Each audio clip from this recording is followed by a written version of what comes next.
সেটা না হয় বুঝলাম, তাহলে একটা কথা বলো তো, তুমি ভয় পাও কিসে? প্রশ্নটা শুনে ঠোঁটে চেপে হাসলাম আমি। নেহা মেয়েটা কলেজ সেকেন্ড ইয়ারের ছাত্রী হলেও তার প্রফুল্লতার খিলখিলানি হাসিটা দেখলে তাকে সবে ক্লাস 7 ওঠা মেয়ে বলে মনে হয়। হাতের কফির কাপটা রাখলাম টেবিলে।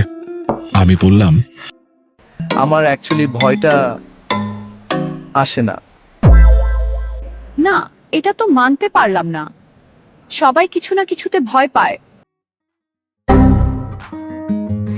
সত্যি করে বলো না ফারহান, তুমি কিসে ভয় পাও?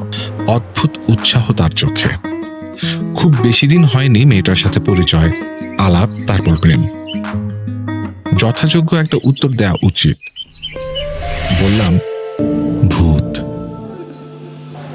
খিলখিল সেই হাসি হেসে উঠল সে। আবারও প্রতিটা মিলি সেকেন্ড আমি দেখলাম প্রাণ ভরে। প্রশান্তির চাহিদা সবখানেই। তখন রাত 9টা। বাসায় ঢুকে পকেট থেকে ফোন আর মানিব্যাগ বের করে রেখে ফ্রেশ হতে গেলাম।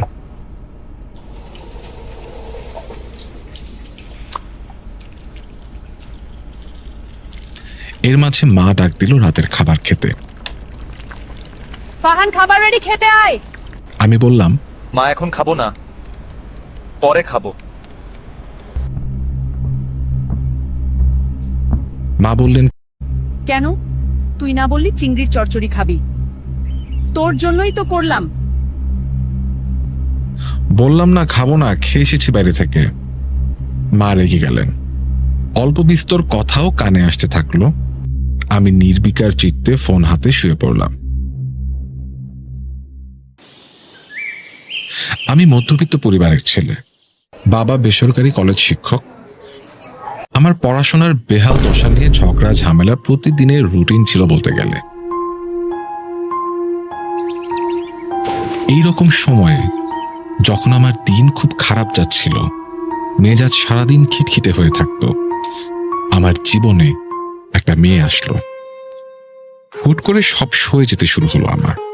আব্বু আম্মুর বকা, বাসার যে কোনো ঝামেলা আমার গায়েই লাগতো না। পড়াশোনা থেকে একরকম অবসরই নিলাম। বাসার সবাই আমার উপর আশা ছেড়ে দিতে লাগলো। একদিন আড়ি পেতে আব্বুকে রীতিমতো বলতে শুনলাম আমি একটা নিভে যাওয়া সম্ভাবনা। এসব ঘটনা আমার মনে বাবা মায়ের প্রতি একটা তাচ্ছিল্য বোধ সৃষ্টি করেছিল, যেটা হওয়ার কথা ছিল না। সেদিন